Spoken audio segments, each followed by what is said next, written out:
Morning YouTube. Hey, my name's Philip and today we're going to be doing a short how-to video. This is a 2024 Volkswagen Jetta S and how to put it up on 4 jack stands.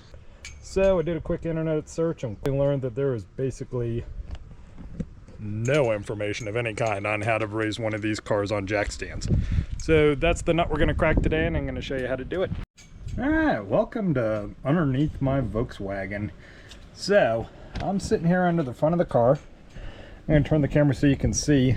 I put the car on ramps for a reason. So this is more for illustration purposes than anything. My front jack point that I want to use, front cross member. Is that front cross member, 1, 2, 3 bolts are right there. We're going to verify that though by taking this plastic panel off. And if I'm thinking properly, we are going to see that cross member feeding from one side to the other. We want to lift it from that point, one, so that we can lift both sides of the front evenly, and then we can put our jack stands on the actual pinch seams. We're going to pull this front cover off and then we'll get back to it.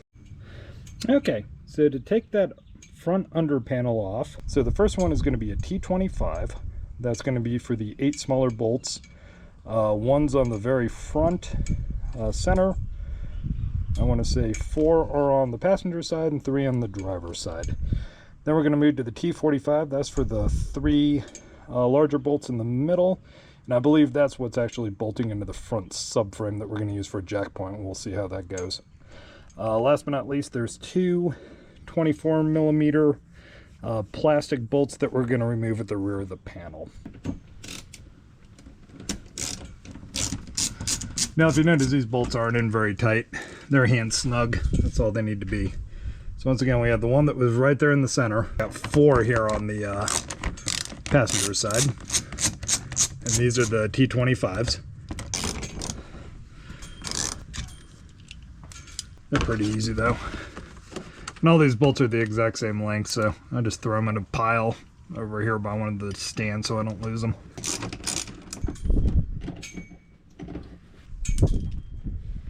We're going to remove the 3 T45 bolts that are in the center of this panel. 2.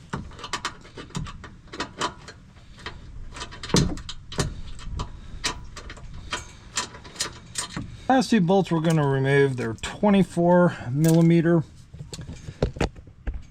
They're also made out of plastic and they're very thin. They're durable, but because they're thin and they're plastic, they're a little bit tricky to get out. There we go. There's one of them. Okay, so we got all our bolts out. You can see because the pan's kind of falling down. You just kind of grab hold, slide the pan back, and down it comes.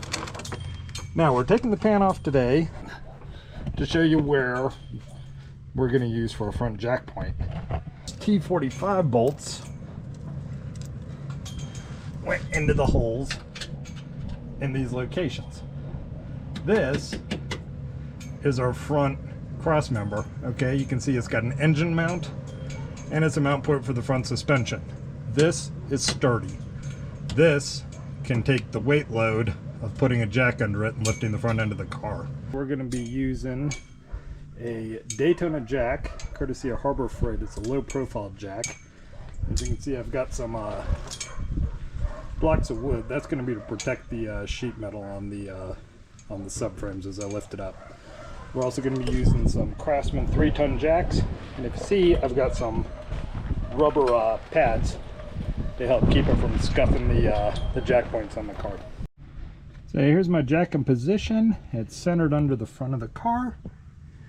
It's on that subframe. The blocks of wood once again are to help support it. And let's lift it up.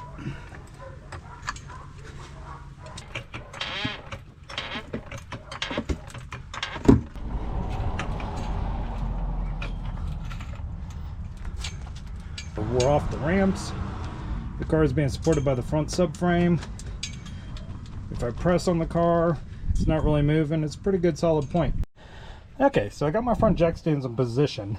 Now, the jack stands are going to go along the pinch seam right here, but they go in a specific spot. If you look right here, This pinch seam widens. It's double the thickness. That is actually the jack point. That's where you're putting the jack stand. So it's reinforcing this position specifically so it can support the weight of the car. You can see the jack in the center. That's on the front subframe. And as we let off the pressure, it's going to sit down on this jack and the one across from it.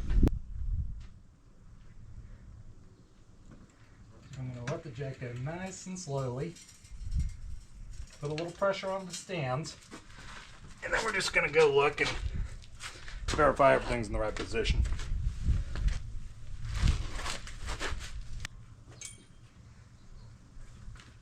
Alright, so everything's looking pretty good. I'm going to put full weight on the jack points.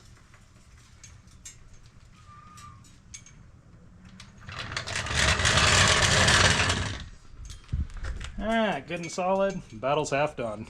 Okay, so here's the view from the rear of the car. You can see how we've got the jack stand under the rear transaxle. I've got it so that the center of the jack pad is on that rear portion. It seems like it angles forward, and if you put that thing too far forward, the front end of the wood block wants to lift up, and it looks a little precarious. So we're concentrating it on the rear side of this transaxle support brace. We're going to start lifting, and as long as everything looks solid, she should just come right off the ground, and you can put her rear jack stands on.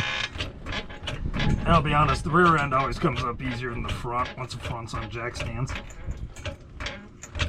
Alright, so far everything's looking good. Keep her going. I'm going to show a side here. What we're looking for is we're looking for the car to look fairly level. So there's one. See how it's in position?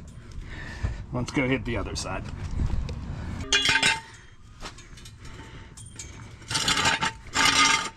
We have all our jack stands in place. Let's slowly ease it down. And then before I take all the weight off, we're going to walk around the car, give a quick check and make sure all the jacks are seated properly. All 4 jacks are in place. We're going to let the rear suspension sag, bring it the rest of the way down, like so. Alright, so that's it. Our Volkswagen is now up on 4 jack stands, and we used it by lifting from the center point on both the front and the rear. That way the car wasn't at any wonky angles or anything weird or dangerous going on as we brought it up. Last thing we always want to do, I'm going to put the camera down, before we ever even think of getting underneath this car, you want to go up to it, you want to give it a good shake, okay? It will pivot just a touch. There is a little bit of slack in these jacks, or jack stands I mean, but overall this car should be very solid. Alright, all 4 corners have been done. I've shook on them good and hard. Nothing's going on. The car's solid. And now I feel comfortable working on it. That's how you put a Volkswagen Jetta up on 4 jack stands for a 2024 model.